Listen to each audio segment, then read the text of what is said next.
नमस्कार, आपका स्वागत है क्राइम स्टोरी में। आज की क्राइम स्टोरी बहुत ही खास होने वाली है। स्वागत है आपका। शेयर नहीं किया तो शेयर कर दीजिए। मकसद सिर्फ एक, आप तक सच पहुंचा सकें, समाज में घटित घटनाओं को आपके सामने वर्णन कर सकें। जोधपुर की ये कहानी शुरू होती है। हाल ही में बीते कुछ दिन पहले की ये स्टोरी है। ई मित्र संचालक ई मित्रा पे काम करता है। चाहे आधार का हो, पेंशन का हो, कोई और अन्य डॉक्यूमेंट्स का हो, ई मित्र के पास सारी चीज़ें होती हैं। और ई मित्रा संचालक होता है, उसके पास महिलाएं भी आती है, ओटीपी के लिए नंबर भी देना पड़ता है। तो इस प्रकार की बातें नॉर्मल है, आपने देखा होगा। और इसकी आड़ में ई मित्रा संचालक महिलाओं से बहुत ज़्यादा बदसलूकी करते हैं, उनसे बार बार बिना मतलब ओटीपी के बहाने कॉल करते हैं। दिन में 20 महिलाओं को कॉल किया जाता है, तो उसमें से करीबन 2 महिलाएं तो उनके जाल में फंसी जाती हैं। बस ऐसा ही काम ई मित्रा संचालक जोधपुर में उसका था। रिपोर्ट्स के मुताबिक एक बड़ी बहन जो ई मित्रा संचालक के पास किसी काम से जाती है, ओटीपी के लिए नंबर देती है और नंबर देने के बाद में उसे कॉल किया जाता है, मैसेज किया जाता है और उसके बाद में उसके साथ बातें होना शुरू हो जाती है। लेकिन उसे पता नहीं था कि ये बातें कहाँ तक सीमित होगी और कहाँ तक जाएगी। बार बार मिलना, होटल्स के रूम में मिलना, ये सब चीज़ें चलती रहती है। और इसी दरमियान उसने एक चोरी से एक वीडियो बना लिया।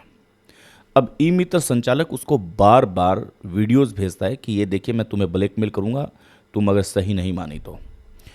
इस बात से परेशान होकर के, तंग आकर के बड़ी बहन ने अपनी ज़िंदगी को दांव पे लगा दिया और वो इस दुनिया से चली गई। सबने सोचा कि कोई और टेंशन होगी, कोई और होगी। कोई इस मैटर पे नहीं गया कि ई मित्रा के संचालक की वजह से ही इसने प्रताड़ित होकर के अपनी जान दी है। अब यहाँ तक तो ठीक था। बात उसी की छोटी बहन की शुरू होती है। ई मित्र संचालक को यह भी पता है कि वो मेरे से प्रताड़ित हुई और उसके बाद में उसने अपनी जान दे दी। छोटी बहन उसके पास वापस अपने फॉर्म्स भरने जाती है और छोटी बहन को पता नहीं था, लेकिन वो अच्छे से जानता था कि वो इसकी बहन है। ओटीपी के लिए वही सेम नंबर्स वगैरह। अब इस लड़की के साथ वो कॉल करना शुरू करता है, तो वो कहती है कि तुम मुझे कॉल क्यों कर रहे हो? मैं तुम्हारी दुकान पे आई हूँ, इसका मतलब ये नहीं कि तुम मुझे कॉल करोगे। लेकिन वो कहता है कि नहीं, ऐसी बात नहीं है, मैं तो बस ऐसे नॉर्मल फ्रेंडशिप करना चाहता हूँ और नॉर्मल बातचीत करना चाहता हूँ। तो इसको मना कर देता है।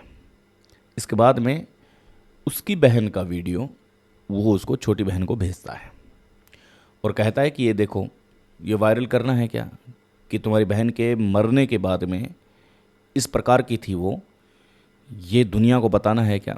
तो यहाँ पर वो मजबूर हो जाती है और कहती है कि नहीं नहीं, तुम ऐसा कुछ मत करना, तुम बताओ तुम क्या चाहते हो। तो वो कहता है कि मैं तुमसे मिलना चाहता हूँ, शारीरिक संबंध बनाना चाहता हूँ।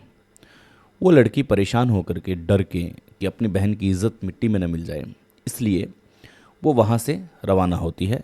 उसके पास पहुँचती है। उसके पास बहुत भीड़ लगी हुई है दुकान पे, आसपास काफ़ी लोग बैठे हैं, ई मित्रा का काम चल रहा है।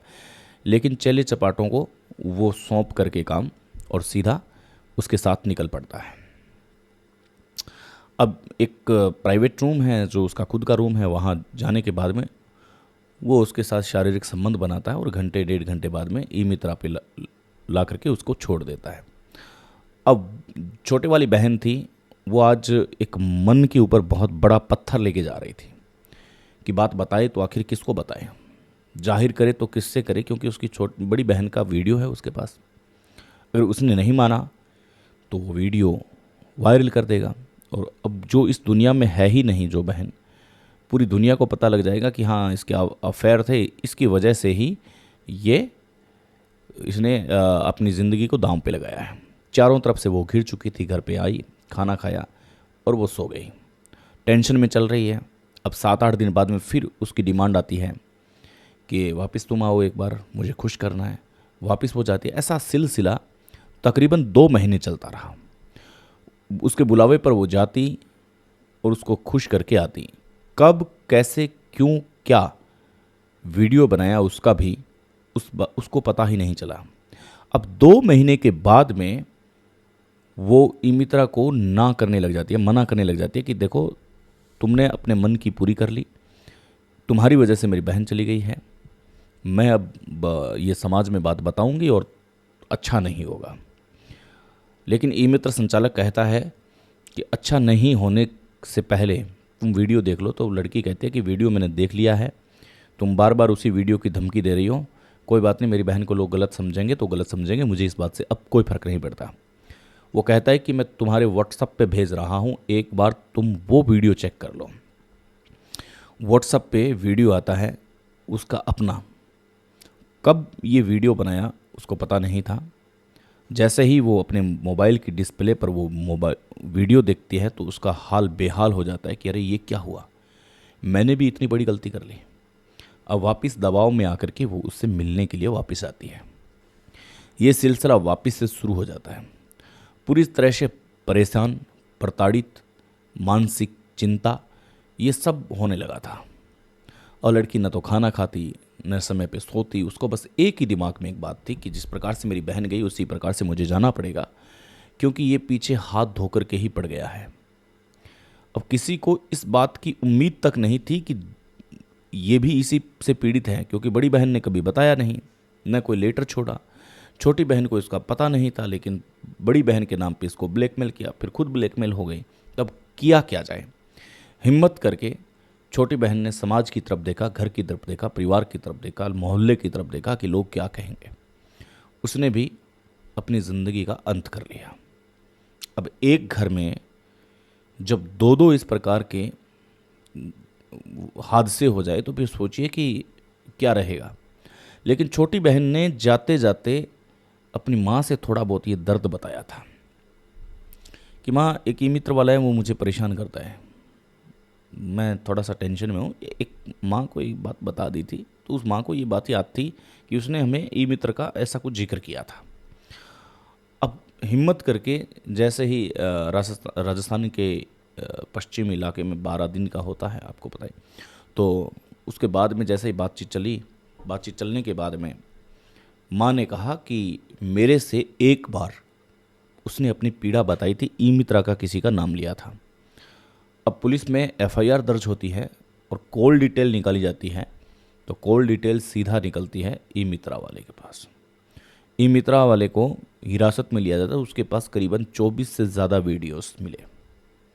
हिरासत में लेने के बाद में उसे पुलिस कबूलनामा करवाती है, तो वो कहता है कि बिल्कुल हाँ, बड़ी बहन भी मेरी वजह से गई और छोटी बहन भी मेरी वजह से ही गई है, और इस प्रकार का ये कबूलनामा वो करता है।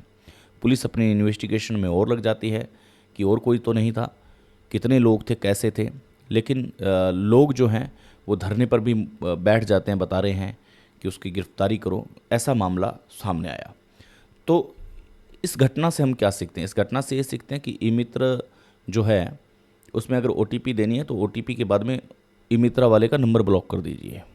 अगर अच्छा है तो ठीक है, वरना अगर आपको बार बार परेशान किया जा रहा है या ओटीपी का बहाना लेकर के रैंडमली बार बार कॉल किया जा रहा है तो आप उसको ब्लॉक कर सकते हैं, क्योंकि बड़ी घटना कब घटित हो जाए ये आपको पता भी नहीं चलेगा। और जब घटित होगी उसके बाद में आप और हम विचार करेंगे, और हम तो स्टोरी बताएंगे आपको कि ये स्टोरी हुई, ऐसा हुआ, सावचेत रहें, सतर्क रहें, और आप सुनेंगे कि ऐसा हो गया। इसलिए उससे पहले अपने खुद का बचाव रखें।